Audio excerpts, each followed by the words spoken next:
రాజకీయ పార్టీల మధ్య ఆధిపత్య పోరు ప్రజల పాలిట శాపంగా పరిణమిస్తోంది. ఓ వంతెన నిర్మాణం విషయంలో రెండు పార్టీల మధ్య నెలకొన్న పంతాలతో పనులు ముందుకు సాగని దుస్థితి నెలకొంది. ఇది పాలమూరు జిల్లాలో కృష్ణానది తీరాన పలు గ్రామాలకు సమస్యగా మారింది. తెలంగాణలోని కాంగ్రెస్ మంత్రికి బీజేపీ ఎంపీకి మధ్య నెలకొన్న ఈగోలు వంతెన నిర్మాణంపై తీవ్ర ప్రభావం చూపుతున్నాయి. దీనిపై జిల్లా ప్రజలు మండిపడుతున్నారు. రాజకీయ పార్టీలకు ఏమైనా వ్యక్తిగత సమస్యలు ఉంటే వాటిని వేరే వేదికపై చూసుకోవాలి, కానీ అభివృద్ధి పథకాలకు ఆటంకాలు సృష్టించకూడదని మేధావులు అంటున్నారు. ఇప్పటికైనా రెండు జాతీయ పార్టీలు ప్రజా సంక్షేమాన్ని దృష్టిలో పెట్టుకుని తగ్గాలని వారు సూచిస్తున్నారు. పాలమూరు జిల్లా ప్రజల వరప్రదాయిని ప్రియదర్శిని జూరాల ప్రాజెక్టును జాతికి అంకితం చేసి 3 దశాబ్దాలవుతోంది. ఈ ప్రాజెక్టు ద్వారా సాగు, తాగునీటితో పాటు విద్యుత్ ఉత్పాదన జరుగుతుండటంతో ఉమ్మడి జిల్లా ప్రజలు ఎంతో లబ్ధి పొందుతున్నారు.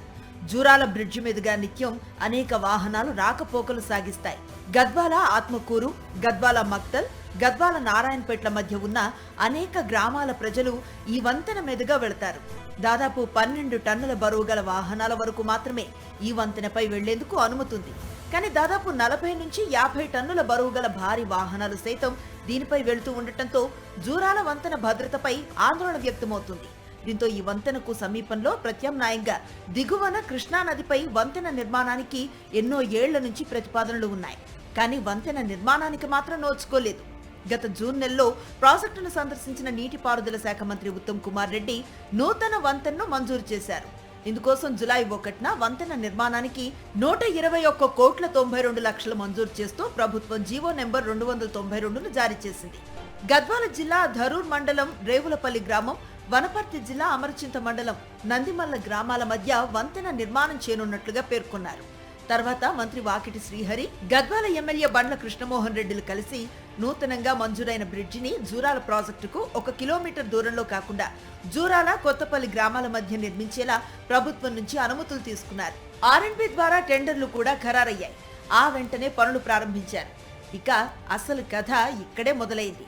బ్రిడ్జి నిర్మాణం ఇరిగేషన్ శాఖ నిధుల నుంచి మంజూరైంది కాబట్టి పనులు ఆ శాఖ చేయాల్సి ఉంటుంది. లేకుంటే ఆర్ఎండ్బి శాఖ ద్వారా పనులు చేపడుతున్నారు కాబట్టి ఇరిగేషన్ శాఖ నుంచి ఎన్ఓసి తీసుకోవాల్సి ఉంటుంది. అయితే నీటిపారుదల శాఖ అధికారులు జూరాల ప్రాజెక్టు సేఫ్టీ విషయంలో ఎన్ఓసి ఇవ్వటానికి మల్లగుల్లాలు పడుతున్నారు.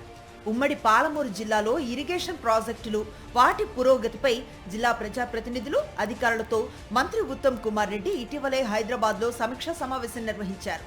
ఈ సందర్భంగా నూతన బ్రిడ్జి నిర్మాణం కొత్తపల్లి, ఆత్మకూరు గ్రామం మధ్య ఏర్పాటు చేస్తే జూరాల ప్రాజెక్టుపై రాకపోకలు అలాగే కొనసాగితే ప్రాజెక్టు భద్రతకు ముప్పు వాటిల్లుతుందని, కనుక బ్రిడ్జి నిర్మాణం కేవలం 1 కిలోమీటర్ పరిధిలోనే ఉండాలని ఎంపీ డీకే అరుణ ప్రతిపాదించారు.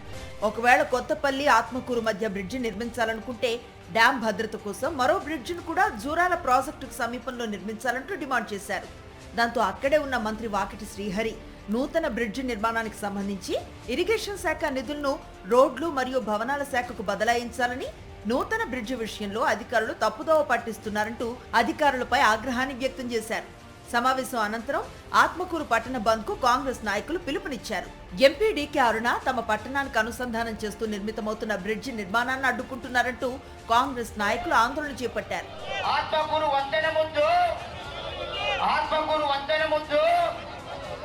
దానికి ప్రతిగా బీజేపీ నాయకులు కూడా ధర్నాను నిర్వహించారు.